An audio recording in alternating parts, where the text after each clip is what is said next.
신의 명령이 내렸을 때 그것을 거절하고 도주하는 사람이 세상에 있을까요? 이 책의 저자는 선지자 한 명을 주인공으로 소개합니다. 그 이름은 요나, 히브리어로는 비둘기입니다. 주일학교를 다니신 분이라면 요나가 하나님의 명령을 피해서 도망간 선지자인 것을 잘 아실 겁니다. 대체 왜 이런 불성실한 선지자의 모습이 성경에 기록되어 있는 걸까요?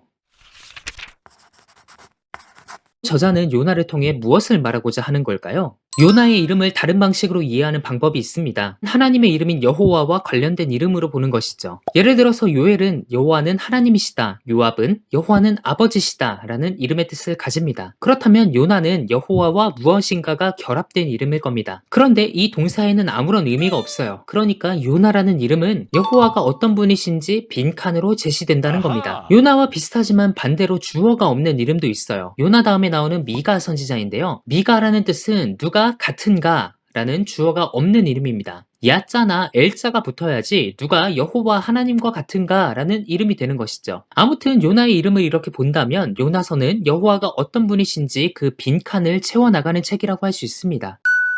요나서 1장은 요나서를 읽는 배경을 제시합니다. 여호와께서는 요나에게 일어나 가서 큰 성 니느웨를 향하여 외치라 하고 명령하셨습니다. 이에 요나는 일어나서 니느웨와 정반대에 있는 다시스로 도망갑니다. 니느웨는 당시 이스라엘의 대적인 아수르의 수도였기 때문이죠. 아니 나 같아도 일본의 말씀을 선포하라고 하면 도망갈 것 같아. 아무튼 아수르는 걸어서 갈 수 있는 곳인데 배를 탔다는 것은 가지 않겠다는 의사를 확실히 한 거죠. 일본으로 가려면 부산에서 배를 타야 되는데 그냥 인천에서 배 타고 필리핀으로 간 거지. 이어서 저자는 배에서 일어난 일을 기록하고 있어요. 도망친 요나가 탄 배에 여호와께서 큰 바람과 폭풍을 보내신 것이죠. 여기서 극명하게 대조되는 모습은 갑판에서 애쓰는 사람들과 평안히 선실에서 잠자는 요나예요. 선원들은 요나를 깨우며 네 가지의 질문합니다. 네 직업이 뭐냐? 네가 어디서 왔냐? 네 고향이 어디냐? 너는 어느 백성이냐? 이 질문에 대해서 요나는 이렇게 대답하죠. 저는 히브리 사람인데요. 하늘의 하나님 여호와를 경외합니다. 그분은 바다와 육지를 만드셨습니다. 요나는 잠이 덜 깼는지 선원들이 물어보지도 않은 정보를 제공합니다. 이 정보 때문에 선원들은 요나가 여호와의 낯을 피해서 달아나고 있음을 눈치챕니다. 우리말 성경에서는 여호와를 피해서 달아났다고 요나가 진술했다라는 식으로 번역이 되어 있는데요. 원문으로 보면은요, 사람들이 두려워하여 크게 놀라서 왜 그렇게 했느냐라고 말하는 장면이 먼저 등장해요. 요나가 그들에게 말했으므로 그가 여호와의 얼굴을 피해서 도망한 줄 알았기 때문이다 라고 되어 있어요. 그러니까 요나가 자백한 게 아니라 사람들이 눈치를 챈 거예요. 바다와 육지를 만든 여호와라는 신이 있는데 그 신이 화가 나가지고 지금 폭풍이 몰려왔다라는 거지. 그래서 네가 어찌하여 그렇게 행하였느냐라고 물은 거예요. 그러나 요나는 이 질문에 대해서 답하지 않습니다. 여기서 서론의 주제가 확장됩니다. 여호와는 어떤 분이신가? 바다와 육지를 지으신 하늘의 하나님으로 소개가 됩니다. 이제 독자는 바다와 육지를 지으신 하늘의 하나님이 앞으로 어떤 영향력을 행사할까라고 물어보면서 이 책에 접근하게 됩니다. 이처럼 1장과 2장은 바다에서 일어난 이야기,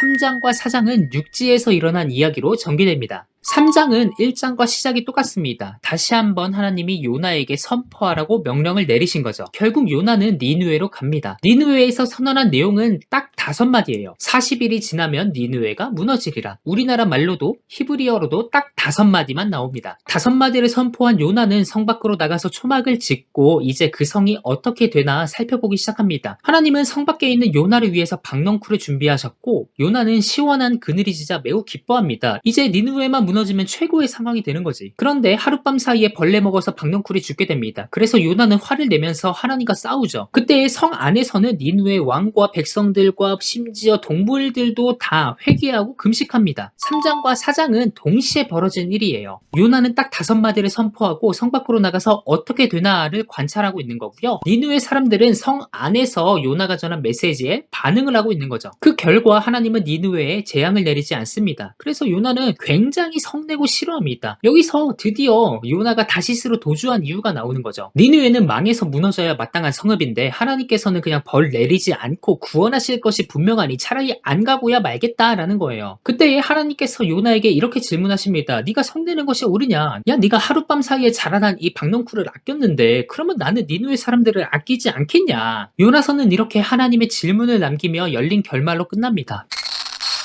그렇다면 저자는 요나서를 통해서 무엇을 전달하고자 하는 걸까요? 우리는 이제 빈칸을 채울 수 있습니다. 하나님은 어떤 분이실까요? 비록 하나님의 입으로 직접 선언되지는 않지만 요나의 입을 통해서 우리는 간접적으로 알 수 있죠. 하나님은 바다와 육지를 지으신 하늘의 하나님이시고 은혜로우시고 자비로우시고 노하기를 더디하시며 인애가 크시사 뜻을 돌이켜 재앙을 내리지 아니하시는 하나님이라는 거예요. 그리고 우리는 그분이 이스라엘뿐만 아니라 이방인까지도 자비를 베푸시는 분임을 알 수가 있습니다. 둘째로 저자는 악한 자를 구원하시는 하나님을 보고 우리가 어떤 자세를 취해야 할지에 대해서 묻습니다. 사실 이거는 굉장히 중요한 이야기예요. 악인을 구원하시는 하나님은 과연 정의로우신 분일까요? 이 질문에 대해서 요나서 저자는 하나님은 그보다 더 큰 계획이 있다라고 말하는 것처럼 보여요. 요나서 내에서는 확답할 수가 없어요. 그러나 우리에게는 많은 성경책들이 있기 때문에 계속해서 성경을 읽어가면서 하나님을 알아갈 수가 있는 거예요. 마치 미가서를 읽어가면서 이렇게 행하는 자가 여호와 하나님이라는 것을 알아갈 수 있는 것처럼 말이죠.